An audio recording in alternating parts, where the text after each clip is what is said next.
कभी कभी लंबे सफ़र पर ना कुछ ऐसी चीज़ें हो जाती हैं जो हमेशा के लिए दिमाग में घर कर जाती हैं। आज की कहानी भी एक ऐसे ही सफ़र की है, जहाँ हकीकत और वहम के बीच की जो लाइन होती है ना, वो एकदम धुंधली पड़ गई थी। सोचकर देखिए, क्या कभी किसी के साथ ट्रेन या बस में कुछ ऐसा हुआ है जिसे आज तक कोई समझा नहीं पाया। आज हम अमित की कहानी जानेंगे, जिसका गोवा का सफर एक अच्छी छुट्टी के बजाय एक डरावना ख्वाब बन गया। तो कहानी की शुरुआत होती है एक अकेले लड़के से, जो अपनी एक और ट्रिप पे निकला था। लेकिन उसे क्या पता था कि इस बार ये सफ़र बिल्कुल भी वैसा नहीं होने वाला था जैसा उसने सोचा था।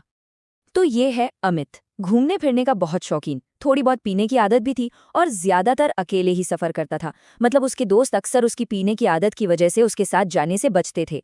तो इस बार भी गोवा का प्लान अकेले ही बना था। चलिए अब सीधे ट्रेन के अंदर चलते हैं। गोवा एक्सप्रेस का स्लीपर कोच खचाखच भरा हुआ, चारों तरफ शोर ही शोर, मतलब जैसा एक आम भारतीय ट्रेन में होता है, सब कुछ बिल्कुल नॉर्मल था। अमित अपनी सीट पर बैठ गया। थोड़ा वक्त बीता और बस उसकी आंख लग गई। लेकिन जब वो जागा तो कोच का माहौल पूरी तरह से बदल चुका था। सोचिए, जो बोगी कुछ देर पहले लोगों के शोर से गूंज रही थी, अब वो लगभग खाली थी। उस शोर की जगह एक अजीब सी भारी खामोशी ने ले ली थी। शाम का वो हल्ला गुल्ला कब गहरी रात के सन्नाटे में बदल गया, अमित को पता ही नहीं चला। और इसी खाली शांत बोगी में अचानक एक अनजान मेहमान की एंट्री होती है।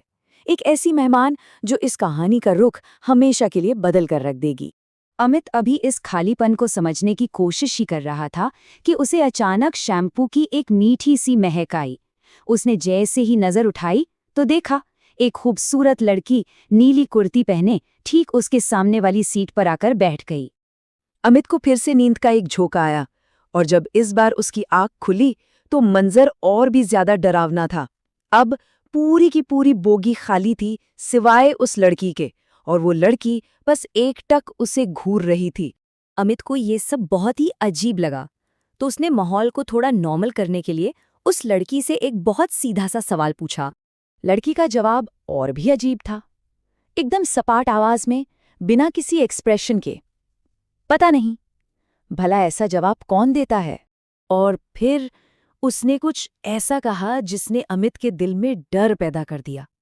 उसकी आवाज पूरी तरह बदल गई, जैसे वो कोई भूली हुई भयानक याद को बहुत धीरे धीरे दोहरा रही हो। वो बोली, पिछली बार तो शायद यहां तक आ ही गई थी, उसके बाद पीछे से एक ट्रेन आ रही थी। और ये कहते कहते वो बीच में ही चुप हो गई। अब तक अमित समझ चुका था कि कुछ बहुत ज्यादा गड़बड़ है। उस खूबसूरती के पीछे छिपा डर अब सामने आ रहा था, और बॉडी का वो सन्नाटा अब धीरे धीरे दहशत में बदल रहा था। अमित ने फौरन वहां से उठने की कोशिश की, लेकिन वो हिल तक नहीं पाया। उसका शरीर एकदम भारी हो गया था, जैसे कोई अनदेखी ताकत उसे सीट पर दबाए हुए हो। वो अपनी ही जगह पर जम सा गया था। तभी वो लड़की उसकी बिल्कुल करीब आकर बैठ गई, और उसने अपना हाथ अमित के हाथ पर रखा।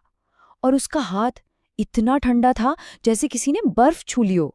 बस इसी एक पल ने अमित को यकीन दिला दिया कि ये कोई आम इंसान तो बिल्कुल नहीं है। डर के मारे अमित ने मन ही मन हनुमान जी का नाम लिया, और जैसे ही उसने ये किया, वो ताकत गायब हो गई। अमित फौरन उठा और दरवाजे की तरफ भागा, लेकिन वो लड़की ठीक उसके पीछे थी। उसने हिम्मत करके उसे धक्का दिया और दूसरी बोगी की तरफ जान बचाकर दौड़ लगा दी। भागकर अमित बगल वाली बोगी में पहुंच तो गया, लेकिन जो सवाल उसके दिमाग में घूम रहे थे, उनका जवाब मिलना अभी बाकी था। जो कुछ भी हुआ, क्या वो सच था या सिर्फ उसका वहम? बगल वाली बोगी में आकर उसने देखा कि वहां तो सब कुछ नॉर्मल था। लोग ताश खेल रहे थे, बातें कर रहे थे, खा पी रहे थे।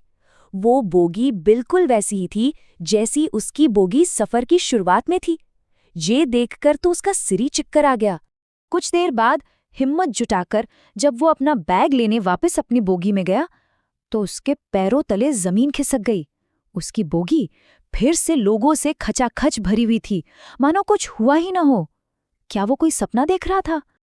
अमित की इन अजीब हरकतों को एक उम्रदाज अंकल देख रहे थे। जब अमित ने उनसे नीली कुर्ती वाली लड़की के बारे में पूछा, तो अंकल ने जो बताया, उसे सुनकर अमित के होश उड़ गए। उन्होंने बताया कि करीब 2 साल पहले इसी ट्रेन के खाली स्लीपर कोच में एक लड़की के साथ एक बहुत भयानक हादसा हुआ था। अंकल ने साफ साफ कहा, बेटा, यहाँ कोई लड़की नहीं थी, तुम शायद नींद में कुछ बड़बड़ा रहे थे। ये सुनते ही अमित को सब समझ आ गया। उस लड़की की वो अधूरे बातें पिछली बार तो शायद यहाँ तक ही आ गई थी। अरे, वो तो अपनी ही कहानी बता रही थी। गोवा की वो ट्रिप तो खत्म हो गई, लेकिन अमित के मन में एक डर हमेशा के लिए बस गया। एक ऐसा डर जिसका कोई जवाब नहीं था। लेकिन सवाल तो वही है कि पूरी ट्रेन में सिर्फ अमित को ही वो लड़की क्यों दिखाई दी? कुछ थ्योरीज ये मानती हैं कि कुछ लोगों का ऑरा, या कहें कि उनकी मानसिक संवेदनशीलता बाकी लोगों से ज्यादा होती है। वो उन चीजों को महसूस कर सकते हैं जो आम लोगों की पहुंच से बाहर होती हैं। तो शायद अमित भी उन्हीं में से एक था। अमित आज भी रात में ट्रेन से सफर करने से डरता है।